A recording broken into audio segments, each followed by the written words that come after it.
الحمدللہ رب العالمین الصلاۃ والسلام علی رسولہ النبی الکریم وعلی آلہ واصحابہ اجمعین الحمدللہ الحمدللہ الذی ہدانا لہذا وما کنا لنہتدی لولا ان ہدانا اللہ رب اشرح لی صدری ویسر لی امری واحلل عقدۃ من لسانی یفقہوا قولی آمین یا رب العالمین۔ کل آپ کو ہینڈ آؤٹ بھیجا گیا ہے جہاد کے بارے میں، جو قرآن میں آیات آئی ہیں وہ اکثر آیات وہاں موجود ہیں، اور دوسرا کچھ احادیث ہیں جہاد و قتال کے بارے میں۔ یہ آپ سب کو مل گئی ہیں؟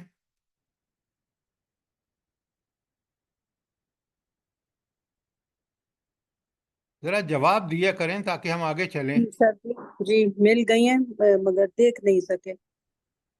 ہاں، اب دیکھنا آپ کا کام ہے، اور یہ ضرور آپ نے پوری تھرولی دیکھنی ہے، کرٹیکلی دیکھنی ہے کہ اللہ تعالیٰ نے کس قدر مسلمانوں کو اور نبی کریم صلی اللہ علیہ وآلہ وسلم نے اپنی احادیث مبارکہ میں جہاد و قتال کی تاکید کی ہے۔ اور جی جیسا کہ میں نے آپ سے عرض کیا ہے، آپ کو دو آیتیں ہم میں سے ہر ایک کو یاد ہونی چاہیے جو ایمان کے بارے میں ہیں۔ ایک ہے سورہ انفال کی آیت 2 اور 3، اور دوسری ہے سورہ حجرات کی آیت 15۔ یہ لکھ لیں، ان کو یاد کر لیں، تاکہ ہمیں بالکل ہمیشہ یہ جب پڑھتے رہیں گے نا، آپ کو پتہ چلے گا کہ ہم واقعی مومن ہیں یا نہیں، ہمارا ایمان سچا پکا ہے یا نہیں۔ سر جی حجرات یہ کی کون سی؟ حجرات کی 15 بہت اہم آیات ہیں ایمان کے حوالے سے، مومن کے لیے بہت اچھا آئینہ ہے۔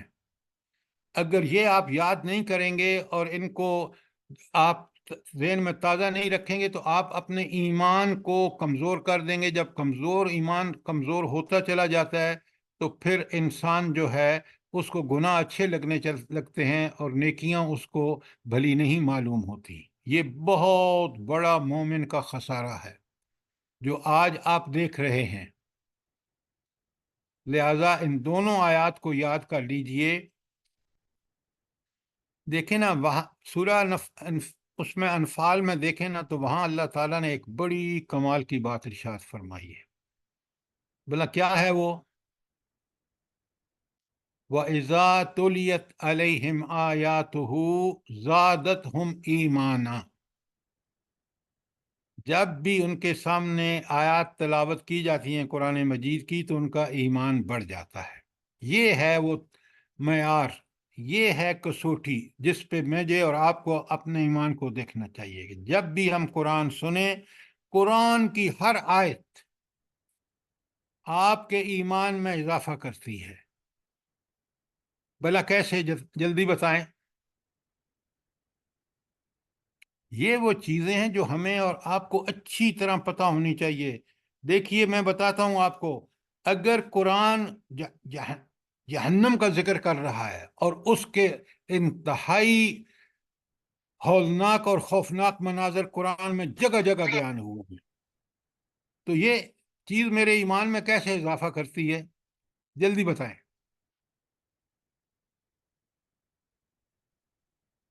حمیرہ آپ بتائیں مجھے، یہ چیز میرے ایمان میں کیسے اضافہ کرتی ہے؟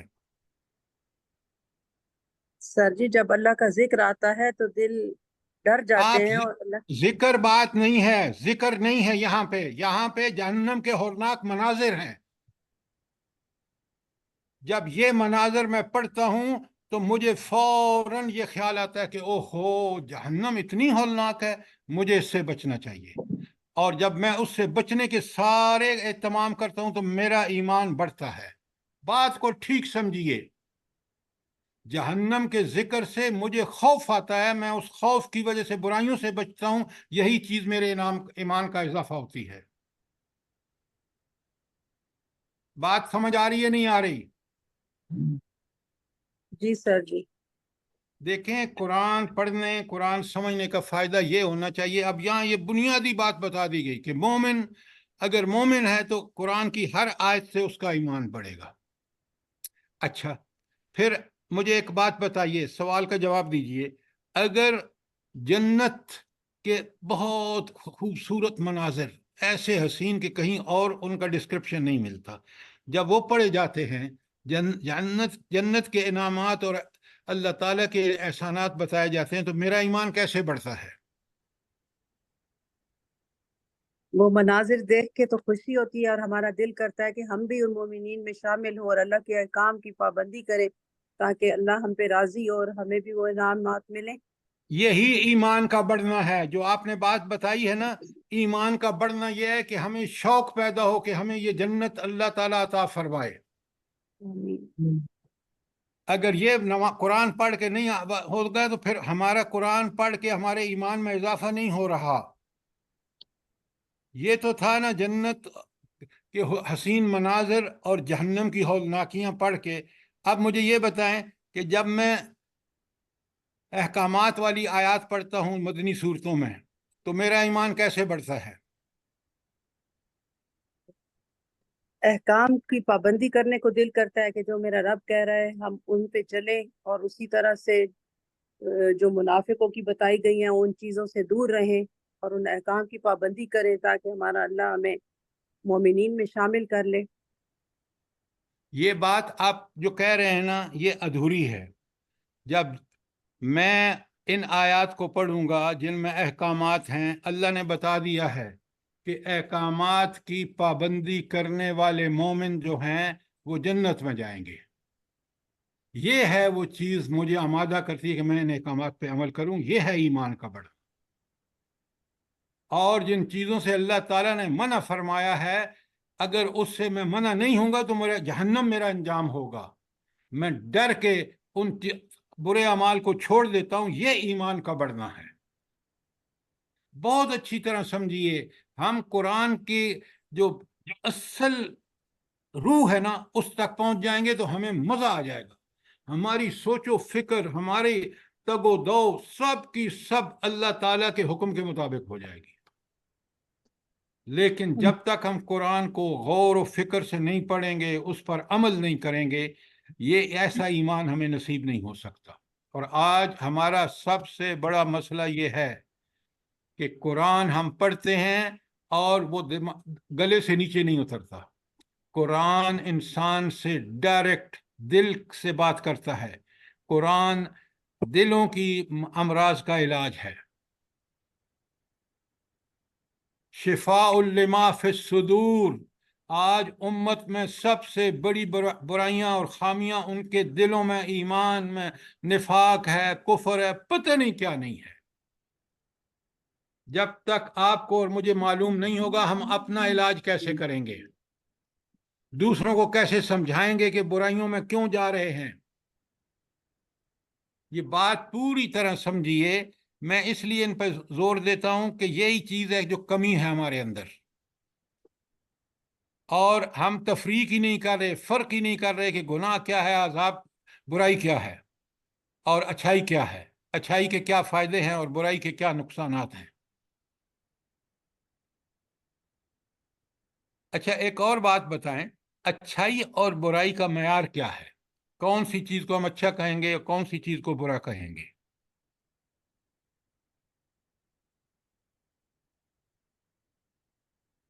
جلدی بتائیں۔ جو ہمیں بے امانی کی طرف اور بے حیائی کی طرف لے جائے گی وہ برا فعل ہوگا، آپ اور جو اتنی لمبی بات کیوں کر رہے ہیں؟ یہ معیار قرآن و سنت نے ہمیں دیا ہے۔ ہر وہ چیز بری ہے جس کو قرآن و سنت نے برا کہا ہے، اور ہر وہ چیز اچھی ہے جس کو قرآن و سنت نے اچھا کہا ہے۔ سر میں بتاؤں اگر آپ کی اجازت سے؟ جی سر آپ کی اجازت میں بتاؤں، اور یہ جیسے حدیث کا مجھے ایگزیکٹ الفاظ تو یاد نہیں، لیکن اس میں ہے کہ جو چیز آپ کے دل میں ایک شک و شبہ پیدا کرتی ہے اور آپ یہ خوفزدہ ہوں کہ وہ لوگ اس کے بارے برائی میں اور جان اچھائی کی لیں۔ پہچان ہے۔ میں نے آپ سے جو سوال کیا ہے اس دیکھیں، آپ کیوں نہیں چیزوں کو صحیح سمجھتے؟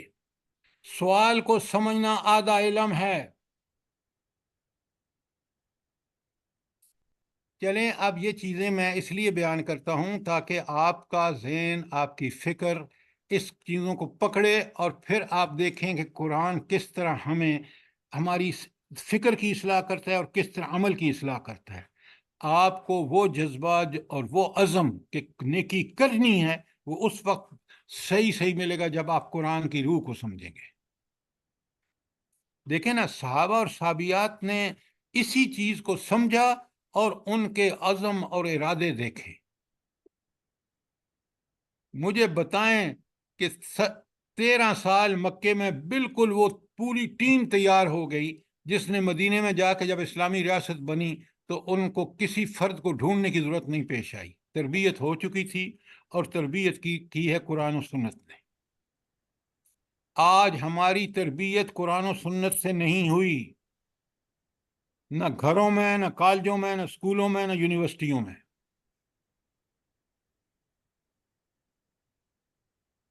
اگر ہم نے اس قرآن کو نہیں ٹھیک سے سمجھا، اس پر ٹھیک سے عمل نہیں کیا، تو اللہ تعالیٰ کے نبی کریم صلی اللہ علیہ وآلہ وسلم ہمارے خلاف وہاں اللہ سے کہیں گے ان قوم اتخذوا ھذا القرآن مہجورا۔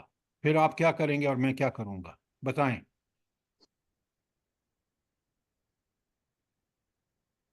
یہ سب باتیں آپ کو سمجھ آ رہی ہیں نہیں آ رہی؟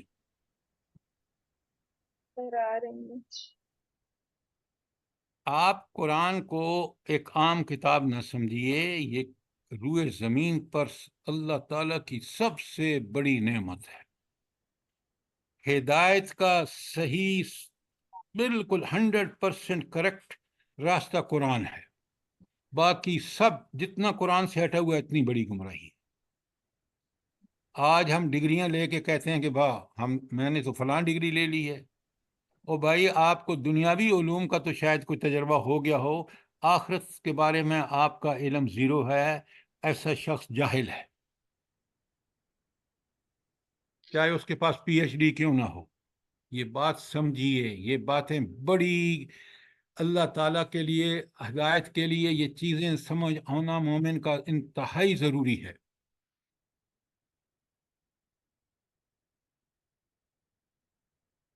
چلیں، یہ تو جو ہم نے کل آیت پڑھی ہے کہ مومنوں کو کیا حکم دیا گیا ہے، جلدی سر جی بتائیں۔ ایک بات کر سکتی ہوں؟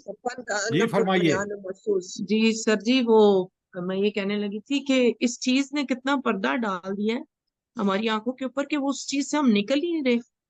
سمجھانے کے باوجود بھی وہ دنیا کی تعلیم ہی ہمیں جو امپریس کرتی ہے، اور یہ اس طرف قرآن کی طرف آنے کے سوچتے بھی نہیں۔ آپ بالکل 100% ٹھیک کہہ رہے ہیں۔ اسی چیز کو ہم نے لوگ اپنے دلوں سے نکالنا ہے۔ سب سے پہلے اس کا یقین کرنا ہے کہ ہدایت اگر ہے تو ان دنیاوی ڈگریوں میں صرف ہمیں دنیاوی چیزوں کے بارے میں معلومات ملتی ہیں، لیکن حقیقی ہدایت کیا ہے؟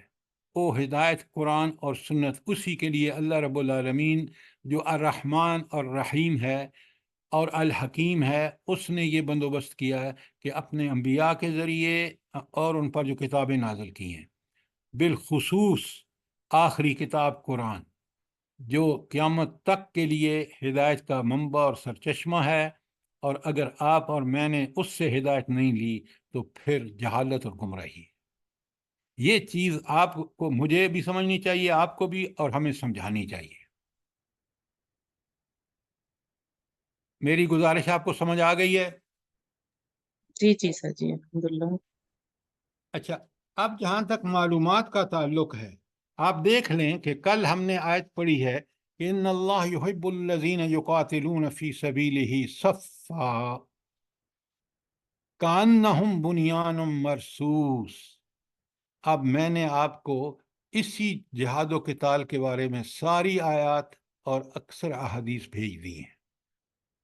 اب آپ کی ذمہ داری ہے، آپ اچھے طالب علم جب ہوں گے جب ان سب چیزوں کو اپنا وقت نکال کے پڑھ کے سمجھ کے اس کے ساتھ اپنے نوٹ لکھیں، تاکہ اور پھر ہم دیکھیں کہ ان میں سے کون سی چیز ہم کر رہے ہیں اور کون سی چیز نہیں کر رہے، جو کر رہے ہیں اس میں نقص کیا ہے اس کو دور کریں، جو نہیں کر رہے اس کو جلد از جلد کرنا شروع کر دیں، اور اللہ تعالیٰ سے اپنے گناہوں کی معافیاں مانگیں۔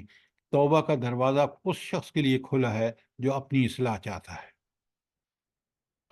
کوئی سوال، کوئی چیز کلیئر نہ ہوئی ہو آیت نمبر 4 کے بارے میں؟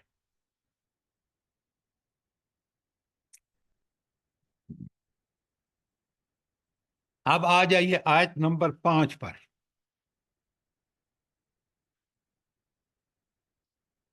یہ جو سب چیزیں میں آپ سے گوشے گزار کرتا ہوں نا، الحمدللہ ثم الحمدللہ، ایک تو پوری دنیا بھر میں دعوت دین کا کام کرنے کا موقع ملا، نمبر 2 میں نے عوام کو بھی اور خواص کو بھی دیکھا کہ کہاں کہاں ہم قرآن کی روح کو نہیں سمجھتے۔ مثلا آج آپ دیکھیں اور بڑے غور سے دیکھیں اور سمجھیں، آیت نمبر 5 میں کہا وَإِذْ قَالَ مُوسَىٰ لِقَوْمِهِ، اور جب موسیٰ علیہ السلام نے اپنی قوم سے کہا، یا قوم، اے میری قوم کے لوگو، لِمَ تُؤْذُونَنِي وَقَدْ تَعْلَمُونَ أَنِّي رَسُولُ اللَّهِ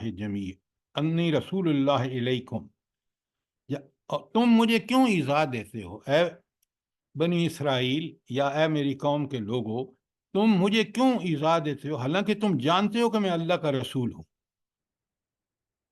اب اللہ کا رسول کسی قوم میں آ جانا، یہ اس سے بڑی کوئی نعمت ہو سکتی ہے؟ جلدی بتائیں، نہیں سر، کیوں نہیں ہو سکتی؟ کیوں یہ سب سے بڑی نعمت ہے دنیا کی؟ سر رسول ہی تو آ کے ہمیں بتاتے ہیں ہمیں کیا کرنا ہے، کس طرح کرنا ہے۔ اس وقت جب رسول زمین پر موجود ہوتا ہے، اللہ کے ڈائریکٹ پیغامات آتے ہیں اس کو، اور اس وقت سب سے بڑا انسانوں کی اصلاح کا بندوبست اللہ تعالیٰ نے بذریعہ نبی اور رسول کیا ہوتا ہے۔ لہٰذا یہ اللہ تعالیٰ کی، دیکھیں، اللہ تعالیٰ کی پسند اور ناپسند مجھے پتہ چل جانا اور میرا اس پہ عمل کرنا، یہ دنیا کے سب سے فائدہ مند کام ہے۔ اور اگر اس کو پتہ ہی نہیں ہے کہ میرے رب کی پسند کیا ہے، ناپسند کیا ہے، اور پسند کے مطابق میں نہیں چلتا، ناپسند کو چھوڑ نہیں دیتا، تو مجھ سے بڑا جاہل کوئی نہیں ہے۔ میں پھر اشرف المخلوقات نہیں ہوں، میں اسفل السافلین ہوں، نیچے سے نیچا ہوں۔ دیکھیں، قرآن کی روح کو سمجھیں، ہم نہیں سمجھے، نتیجہ یہ ہے کہ ہم دنیا کی چیزوں کو پتہ نہیں کیا کچھ سمجھ لیا ہے، کتنی عارضی ہیں، سب یہیں چھوڑ کے موت آ جانی ہے۔ اچھا، ایک بات مجھے یہ بتائیں کہ یہ جو موسیٰ علیہ السلام کی شکایت ہے اپنی قوم سے، یہ قرآن بھرا پڑا ہے کہ بنی اسرائیل نے کس طرح انبیاء کی مخالفتیں کی، ان کو قتل کیا اور قتل کرنے کی کوششیں کی۔ یہ اتنی بدبخت قوم ہے۔ اب اگر آپ پوچھیں نا علماء سے، تو اکثر آپ کو جواب دیں گے کہ بھائی یہ تو سورہ بنی اسرائیل کے بارے میں آیت ہے۔ کیا یہ بات ٹھیک ہے کہ یہ بنی اسرائیل کے بارے میں ہے؟ جلدی بتائیں۔ یہ سب کے بارے میں ہے سر۔ جی، کس کے بارے میں ہے؟ ہم سب کو بھی اس سے سبق لینا چاہیے۔ یہ ہمیں بہت بڑی نصیحتیں ہیں، ہدایت کے بتایا جا رہا ہے کہ موسیٰ علیہ السلام کی قوم نے کیا کیا حضرت موسیٰ علیہ السلام کے ساتھ، ان کے دعوت اور ان کے مشن کے ساتھ، اور پھر کتنے ان کو اللہ نے ذلیل اور رسوا کیا۔ اگر ہم حضور نبی کریم صلی اللہ علیہ وآلہ وسلم کی دعوت کے ساتھ وہی کریں گے، ہمارا بھی انجام وہی ہوگا۔ یہ بہت بڑی وارننگ ہے امت مسلمہ کے لیے۔ اور جو شخص کہتا ہے کہ بس یہ تو بنی اسرائیل کے لیے ہے، اس نے قرآن کے مشن کو ہی نہیں سمجھا، اس نے قرآن کی روح کو نہیں سمجھا۔ بات کو سمجھیں، یہ قرآن میں ایک جگہ نہیں ہے۔ اب میں آپ کو پڑھ کے سناتا ہوں آیات، دیکھیں کس طرح انہوں نے اذیت دی موسیٰ علیہ السلام کو۔ لکھیں سورہ